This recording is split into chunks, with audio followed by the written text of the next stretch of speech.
Assalamualaikum warahmatullahi wabarakatuh. Perkenalkan, nama saya Muldiansa dari Perbankan Syariah kelas 6B. Ingin mempresentasikan hasil UTS saya pada makul Customer Relationship. Baiklah, nomor 1, apa itu yang dimaksud dengan Customer Relationship Officer? Nah, menurut saya Relationship Officer itu sebuah posisi dengan tugas membangun hubungan yang mana merupakan sebuah cara dalam menjaga sebuah bentuk hubungan baik. Sedangkan arti dari kata Customer Relationship Officer adalah posisi atau divisi yang bertugas untuk menjaga hubungan baik dengan nasabah perusahaan dalam dunia perbankan, baik secara internal perusahaan maupun eksternal perusahaan. Nah, contoh tugas customer relationship ini, yang pertama melakukan analisis potensi pasar, yang kedua itu membantu pekerjaan sales dan marketing, yang ketiga menjembatani hubungan baik, yang keempat mengenalkan produk, yang kelima mencapai target yang telah ditentukan. Seperti itu. Nomor 2, apa saja hal yang harus dilakukan customer service dalam menangani keluhan dalam kebutuhan pelanggan. Nah, menurut saya itu strategi pelayanan yang pertama yang perlu kita lakukan adalah benar-benar memahami bahwa masalah atau keluhan yang disampaikan oleh pelanggan adalah suatu hal yang sangat besar atau sangat penting, dan hanya kita yang dapat menyelesaikan permasalahan itu, bukan orang lain, apalagi perusahaan lain. Nah, ketika pelanggan menyampaikan masalahnya dengan nada yang sangat marah, berusahalah untuk menstabilkan emosi, pikiran pikiran kita juga.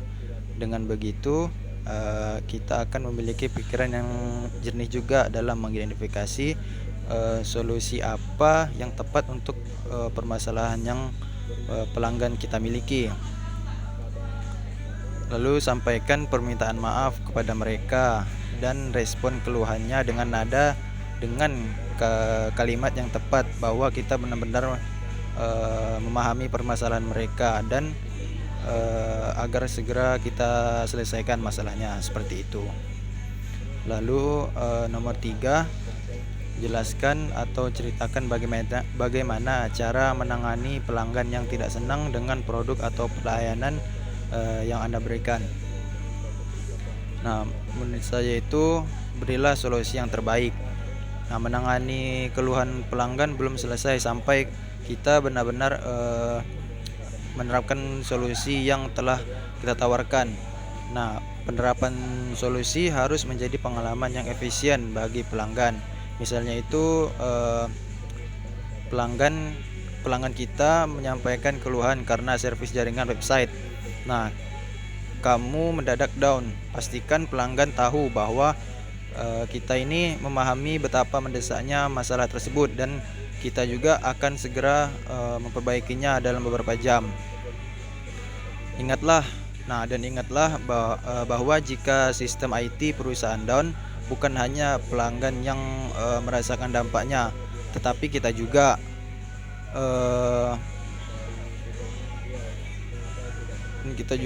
Lalu produktivitas karyawan akan berkurang dan berpengaruh pada performa kinerja. Dalam hal ini, komplain dari pelanggan pun dapat berfungsi sebagai alarm bagi bisnis kita, seperti itu. Dan lanjut, nomor 4, apa saja tips-tips menurut Anda untuk dapat membangun hubungan jangka panjang dengan pelanggan? Nah, menurut saya yang pertama itu kita harus memenuhi harapan pelanggan. Nah, maksudnya itu setiap pelanggan pada umumnya mengharapkan suatu hal hebat pada layanan atau produk yang kita tawarkan. Nah, jadi kita bisa menyiasati hal itu dengan mengembangkan produk atau layanan. Nah, contohnya itu seperti ketika produk Anda rusak pada bagian tertentu. Jadi kita ini harus segera mungkin memperbaiki masalahnya supaya pelanggan tidak kecewa. Selain itu, pastikan bahwa kita juga memberikan pelayanan yang sangat ramah. Hal ini bisa dilakukan agar pelanggan tetap ingin melakukan repurchase produk kita di kemudian hari. Yang kedua itu melakukan komunikasi secara intens. Nah, maksudnya itu agar pelanggan tidak akan merasa senang dengan perusahaan yang memakai komunikasi satu arah saja. Nah, mereka lebih senang apabila diajak komunikasi secara langsung. Jadi kita bisa melibatkan customer service dalam hal menanggapi pelanggan yang menyampaikan keluhannya, seperti itu. Dan yang terakhir, meminta pelanggan memberikan feedback. Feedback ini atau umpan balik yang dimaksud di sini adalah berupa saran atau kritik dari pelanggan terkait produk kita.